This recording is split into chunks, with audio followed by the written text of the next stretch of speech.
Hello friends, तर मी सुवर्णा तुमचं माझ्या छोट्याशा मिनी ब्लॉगमध्ये आज पुन्हा एकदा अगदी मनापासून स्वागत करते. तर आता मी कालच्या व्हिडिओमध्ये तुम्हाला सांगितलं होतं की मला कुठं जायचं होतं आणि कुठं जाण्याचा प्लॅन रद्द झालाय. तर आम्हाला जायचं होतं वैष्णोदेवीला. खूप सारी तयारी केली होती, महिन्यापासून तयारी चालू होती. आहोंनी मात्र सरप्राईज म्हणून तिकीट मला बुक केली आणि डायरेक्ट तिकीट माझ्या हातावर ठेवली होती की हे सरप्राईज होतं माझ्यासाठी. आणि खरंच आयुष्यात 18 वर्षामध्ये दिलेलं पहिलं सरप्राईज होतं आणि ते असं काही होईल फ्लॉप असं वाटलंच नव्हतं. आता ही बॅग वगैरे सगळी भरली होती. आहोंसाठी शर्ट, टी शर्ट, माझ्यासाठी टॉप, जीन्स भरपूर शॉपिंग केली होती. आणि तिकडे भरपूर थंडी असते म्हणून मी ही कानटोपी पण खरेदी केली होती, ती पण रेड कलरची.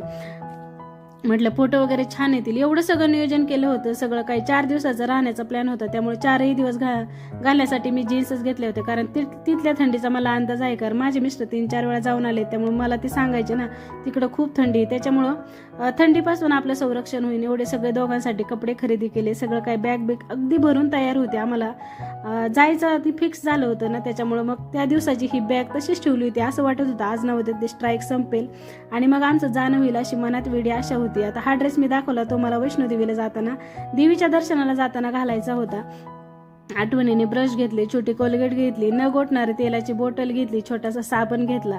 सगळं काही बॅगमध्ये भरून घेतलं. खाण्याचे बिस्किट, चिप्सचे पुडे वगैरे सगळं काही बॅग अगदी भरून ठेवली. असं वाटलं आई त्यावेळेला जर स्ट्राईक रद्द झालं तर आपलं जाणं होईल म्हणून वेडी आशा होती, म्हणून ही सगळी बॅग मी भरून ठेवली होती. आणि ती काही अशी काढून ठेवा अशी इच्छा होतच नव्हती, त्यामुळे मी तुम्हाला दाखवते आणि आता परत ती लॉक करून ठेवते. आता या बॅगला लॉकची सिस्टीम आहे, तरी पण मला असं वाटलं की फ्लाईटमध्ये कशी सिस्टीम असते कशी नाही माहीत नाही, म्हणून मी छोटंसं लॉक पण आणलं होतं की जेणेकरून ह्या दोन्ही चैनीने म्हणून मी लावू शकेल. खरं तर मी कुठे फिरायलाच गेले नाही. आता म्हणत एवढं येडं कोण असतं का, एवढं कुठे कोण गेलं नसेल का. पण खरंच मी कॉलेजला म्हणजे शाळेत वगैरे जायचे ना, तेव्हा आम्हाला लालपरी होती आणि त्याच्यानंतर लग्न झाल्यापासून आहे ना पर्सनल गाडी, त्यामुळे स्लीपर कोच, ट्रेन आणि फ्लाईटचा तर कधी विषयच आला नव्हता. ते मी स्वप्न कधी पाहिलंच नव्हतं की मी कधी गाडी फ्लाईटमध्ये बसेल. पण यावर्षी 2025 मध्ये ते स्वप्न पूर्ण होईल असं वाटत होतं. पण याही वर्षी ते स्वप्नच राहिलं बरं का. तर आता कधी योग येईल माहीत नाही.